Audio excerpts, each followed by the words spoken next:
لیلۃ القدر جس کے بارے میں قرآن نے کہا انا انزلناہ فی لیلۃ القدر وما ادراک ما لیلۃ القدر لیلۃ القدر خیر من الف شہر، لیلۃ القدر 1000 مہینوں سے بہتر ہے۔ لیکن لیلۃ القدر کو قطعیت کے ساتھ اللہ نے بیان نہیں کیا۔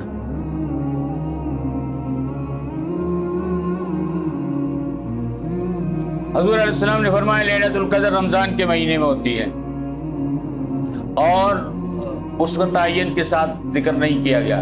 فرمایا اس کو رمضان میں تلاش کرو، خاص طور پہ رمضان کے آخری عشرے میں تلاش کرو۔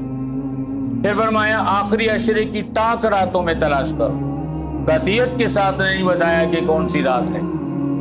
بہت قیمتی رات ہے، کچھ تھوڑی سی اس کے لیے اہل ایمان کو کوشش کرنی چاہیے، جستجو کرنی چاہیے، اس کو تلاش کرنا چاہیے۔ لیکن میرے دوستو 10 راتیں ایسی ہیں قطعیت کے ساتھ اللہ کے نبی نے کہا یہ لیلۃ القدر کی راتیں، قطعیت کے ساتھ۔ اب اگر ہم ان سے استفادہ نہ کر سکیں یہ ہماری بدقسمتی۔ جیسا کہ کہا جاتا ہے کہ ہم حج کرتے ہیں تو حج کی قبولیت کی کوئی گارنٹی نہیں۔ لوگ لاکھوں روپے لگاتے ہیں لیکن حج قبول ہوتا ہے یا نہیں کوئی ضمانت نہیں۔ اللہ کے پیغمبر صلی اللہ علیہ وسلم نے فرمایا ایک حج ایسا ہے جس کی میں اللہ کا نبی ضمانت دیتا ہوں کہ ضرور قبول ہے۔ آپ علیہ السلام نے فرمایا جس خوش نصیب بیٹے اور بیٹی نے ماں باپ کو محبت بھری نگاہوں سے دیکھا اللہ پاک مقبول حج کا ثواب عطا فرماتے۔ اس حج کے قبول ہونے میں کوئی شک نہیں۔ ضمانت کس نے دی ہے؟ اللہ کے نبی نے دی۔ حضور علیہ السلام فرماتے ہیں ماں باپ کو دیکھنے سے، محبت سے دیکھنے سے مقبول قبول حج کا ثواب ملتا ہے۔ جو حج ہم کرتے ہیں اس کی قبولیت کی گارنٹی نہیں ہے۔ ماں باپ کو شفقت کی نگاہ سے، محبت کی نگاہ سے دیکھنے والے حج کی قبولیت کی ضمانت اللہ کے نبی نے دی۔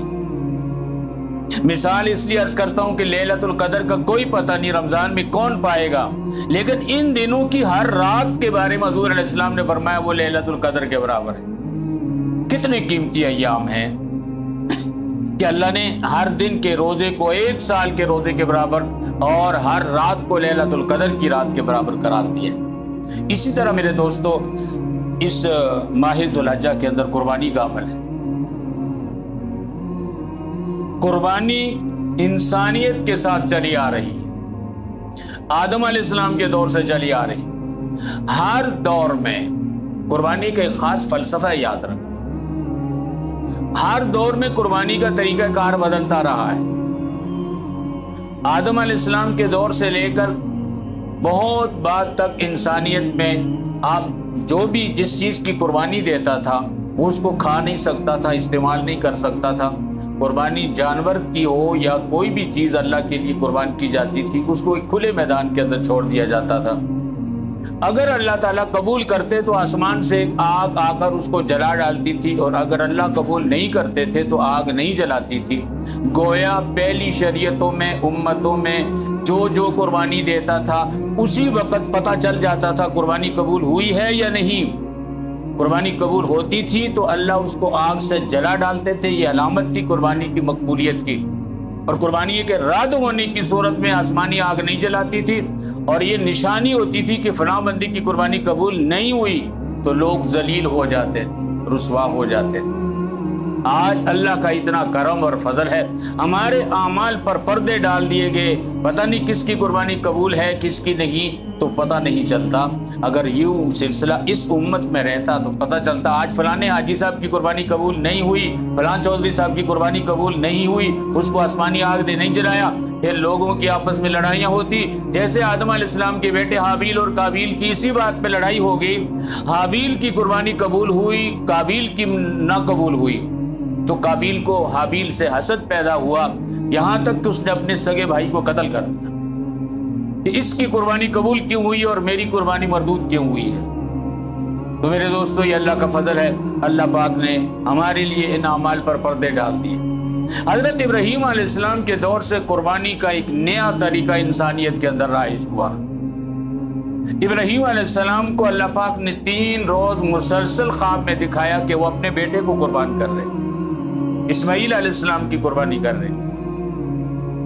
تیسرے دن کے بعد ابراہیم علیہ السلام نے اپنے بیٹے اسماعیل علیہ السلام سے پوچھا، یا بنی انی ارا فی المنام انی اذبحک فانظر ماذا تری، اے بیٹا میں خواب میں دیکھتا ہوں کہ میں آپ کو ذبح کر رہا ہوں، بتا تیری کیا رائے۔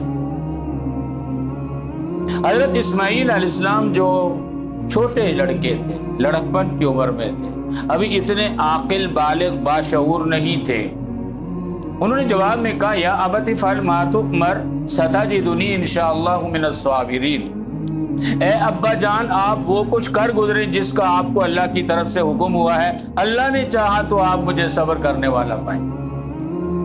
دوستو بہت ہی سوچنے اور غور کرنے کا مقام ہے کہ اتنی چھوٹی سی عمر میں ایک لڑکا اتنی بڑی قربانی کے لیے جان دینے کے لیے تیار ہو گیا۔ آج مسلمانوں کو سوچنا چاہیے، ہم جانور تو ذبح کرتے ہیں، اگر یہ قربانی بیٹے کی ہی ہوتی تو کیا آج ہمارے بچے تیار ہوتے؟ ہمارے بچے تو نماز پڑھنے کے لیے تیار نہیں ہیں، گھر سے مسجد آنے کے لیے تیار نہیں ہیں، ہمارے بچے تو داڑھی رکھنے کے لیے تیار نہیں ہیں، اسلامی اقدار اور اسلامی روایات، اسلامی تمدن، اسلامی کلچر پہ چلنے کے لیے تیار نہیں ہیں، سنتوں پر عمل کرنے کے لیے تیار نہیں ہیں۔ جان کہاں دے سکتے تھے یہ بچے جو نماز پڑھنے کے لیے مسجد میں نہیں آتے، جو اٹھتے نہیں ہیں فجر کے وقت، وہ جان کیسے دیتے؟ سوچئے وہ بھی تو ایک بچہ تھا جو اپنی جان، اپنی قربانی دینے کے لیے، گردن کٹوانے کے لیے تیار ہو گیا۔ مسلمانوں کے لیے قابل غور بات ہے۔ میرے اور آپ کے پاس تو وقت ہی نہیں ہوتا ہم ان چیزوں پر غور کریں۔ ہم تو آلو پیاز ٹماٹر سے باہر نہیں جاتے، دال کیسے ملے گی، آٹا کیسے ملے گا، سبزی کیسے ملے گی، بس انہی چکروں میں پڑے ہوئے ہیں۔ علامہ اقبال سوچنے لگے تھے کہ یہ کیا ماجرا ہے، اتنا چھوٹا سا بچہ اتنی بڑی قربانی کے لیے تیار ہو گیا۔ انہوں نے کہا اس کے بیک میں کیا ہے، اس کے پیچھے کیا ہے، محرک کیا ہے، اصل وجہ کیا ہے، یہ بات سمجھ نہیں آتی۔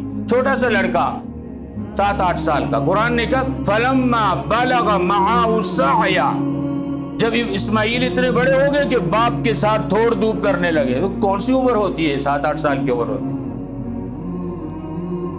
شاعر مشرق علامہ اقبال کہتے ہیں یا تو یہ باپ کا فیضان نظر ہے، یا ان کا پہلا مدرسہ، مکتب، سکول جو ماں کی گود ہوتی ہے، یہ اس کی کرامت ہے۔ علامہ اقبال کہتے ہیں یہ فیضان نظر تھا یا کہ مکتب کی کرامت، سکھائے کس نے اسماعیل کو آداب فرزندی۔ اقبال کو شک ہے اور مجھے شک نہیں ہے، میں کہتا ہوں فیض نظر بھی تھا اور مکتب کی کرامت بھی تھی۔ فیض نظر ابراہیم علیہ السلام کا تھا اور پہلا مکتب بچے کا ماں کی گود ہوتی ہے، تو ماں کی تربیت بھی تھی کہ اسماعیل علیہ السلام اتنی بڑی قربانی کے لیے تیار ہو۔ بہرحال اسماعیل علیہ السلام بیٹی کی قربانی کے لیے عملاً تیار ہو گئے اور میدان مینا میں ذبح کرنے کے لیے چھری اور رسی لے کر پہنچ گئے۔ اسماعیل علیہ السلام کو رسیوں میں جکڑ کر زمین پہ لٹایا اور چھری پھیرنے لگے، گردن نہیں کٹی۔ اسماعیل علیہ السلام نے کہا ابا جان شاید آپ میرے چہرے کو دیکھ کر، پدری شفقت جوش مارتی ہے، شاید آپ مجھے زور سے ذبح نہیں کر سکتے، آپ ایسا کریں مجھے الٹا دیں، میرا چہرہ زمین کی طرف کر دیں، شاید چہرہ دیکھ کر آپ مجھے ذبح نہیں کر پا رہے، مجھے الٹا دیں۔ ابراہیم علیہ السلام نے، وہ بیٹے نے جو مشورہ دیا، ان کو الٹا لٹکا دیا چہرے کے بل، پھر بھی چھری چلائی، پھر بھی گردن نہیں کٹی۔ آواز آئی وَنَادَيْنَاهُ يَا إِبْرَاهِيمُ قَدْ صَدَّقْتَ الرُّؤْيَا إِنَّا كَذَلِكَ نَجْزِي الْمُحْسِنِينَ، ہم نے پکارا اے ابراہیم آپ نے خواب سچا کر دکھایا، ہمارا مقصود آپ کے بچے کو ذبح کروانا نہیں تھا، اسماعیل کی گردن کٹوانا نہیں تھا، ہم تو دیکھنا چاہتے تھے ہمارے حکم میں آپ اپنی محبوب چیز قربان کرتے یا نہیں کرتے۔ آپ نے بیٹے کے گلے پہ چھری رکھ کر بتا دیا کہ اللہ کی محبت کے لیے ہر محبت کو قربان کیا جا سکتا ہے، سو آپ امتحان میں کامیاب ہو گئے۔ اب ہم آپ کو اسماعیل کی جگہ جنت سے ایک دمبا پیش کرتے ہیں، آپ اس کو ذبح کریں۔ وَفَدَيْنَاهُ بِذِبْحٍ عَظِيمٍ، اللہ فرماتے ہیں ہم نے انسانی جان کے بدلے میں ایک عظیم ذبح جنتی دمبا پیش کر دیا۔ تو میرے دوستو، قربانی کا فلسفہ یہ ہے، اصل قربانی انسان کی ہے، بیٹے کی ہے، اللہ نے اس کے بدلے میں جانور کی قربانی دی ہے۔ یہ جو آج پوری امت مسلمہ پوری دنیا کے اندر جانور ذبح کرتی ہے، یہ انسانی جان کا اور انسانی قربانی کا بدل ہے۔